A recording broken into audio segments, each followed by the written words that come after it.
Il est 9 h à Kiloliroé. Le soleil brille ces jours sur cette partie du territoire de Massissi. Après une longue période de guerre, les habitants reprennent timidement leurs activités.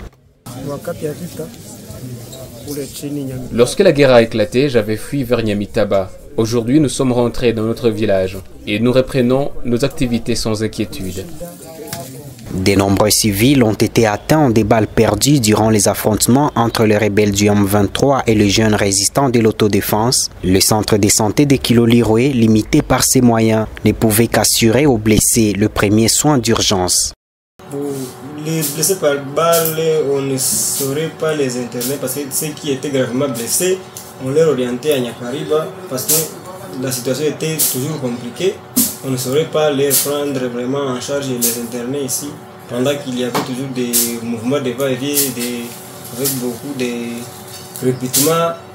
On soignait ce qu'on pouvait faire, donc on faisait surtout les premiers soins pour ce qu'on pourrait, et puis les autres on les renvoyait à Nyakariba.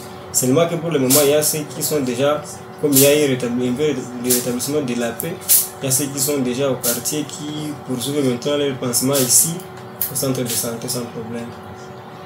Dans cette agglomération habitée en majorité par le peuple Tutsi, aucune discrimination tribalo-ethnique n'est observée, témoignent les habitants, qui dénoncent tout de même le motif évoqué par le rebelle du M23 de venir protéger une communauté de la discrimination des autres.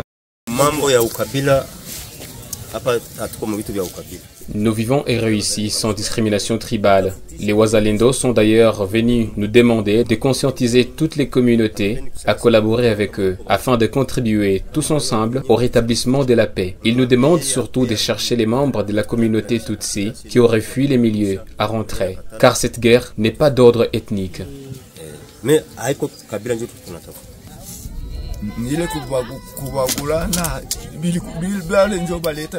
Nous avons vécu ici pendant des années sans qu'aucune discrimination ne soit témoignée jusqu'à ce que les rebelles du M23 arrivent. Depuis les débuts de cette guerre, les rebelles disaient venir pour protéger la communauté Tutsi. Nous ne comprenons rien et à cause d'eux, nous passons des semaines à fuir.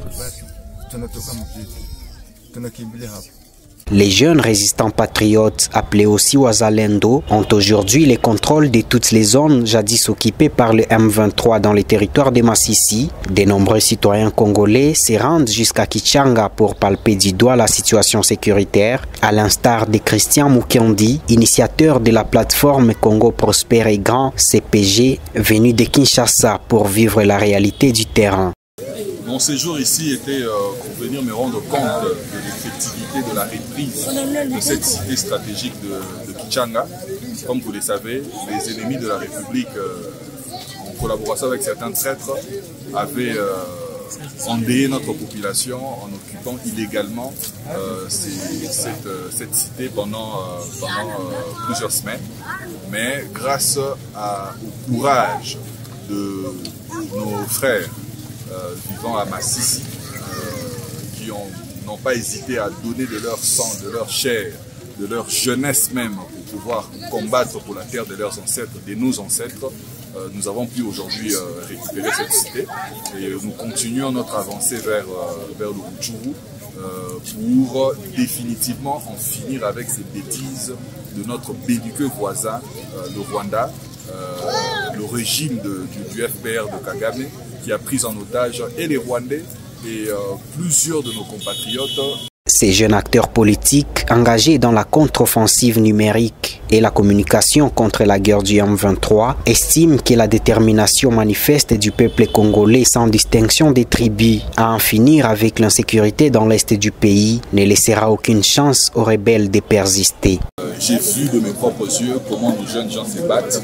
J'ai vu de mes propres yeux comment nous récupérons tous ces territoires-là par la volonté et la force et l'unité.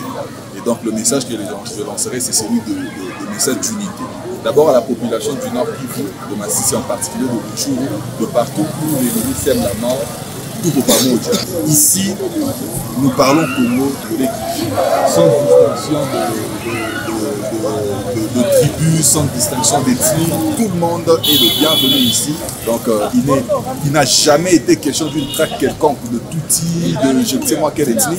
Et il n'en sera jamais question au Congo parce que le peuple congolais est un peuple solidaire, le peuple congolais est un peuple hospitalier, le peuple congolais est un peuple uni.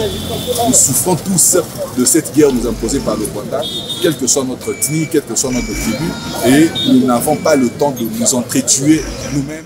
Les efforts des jeunes volontaires résistants sont salués par les fils des Massissi, dont Serge Farini, qui, depuis Kichanga, garde espoir de l'éradication totale de cette insécurité qui a trop duré. Je suis dans la joie de voir que des résistants, des jeunes gens, des volontaires défendent la République.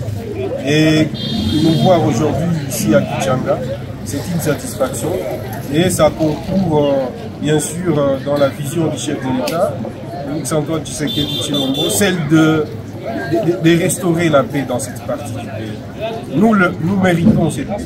Le Nord Kivu, c'est la vitrine de toute la République. Et ce n'est que dans un contexte de paix que le développement de ce pays partira de cette province. Nous y croyons. Combattre pour libérer la patrie des mains des rebelles du M23, appuyés selon les Nations Unies par l'armée rwandaise, et la motivation de tous ces jeunes résistants patriotes à prendre les armes et se battre sans relâche. Chaque fois que nous voyons les rebelles du M23 prendre les civils et les massacrer, nous disons que nous ne devons pas croiser les bras. C'est pourquoi nous avons pris les armes. Nous nous battons sans tenir compte de l'ethnie de quelqu'un. Nous combattons tout celui qui prend les armes contre notre pays, la RDC. Qu'il soit de la tribu Tembo, Nande ou même Nyanga, si seulement il se comporte en ennemi de la République, nous le pourchassons. Massissi libéré, les groupes d'autodéfense poursuivent les rebelles du M23 dans les territoires des Rutshuru, au moment où l'armée congolaise dit rester sur ses gardes en observance du cessez-le-feu tel que voulu par la feuille des routes de Luanda.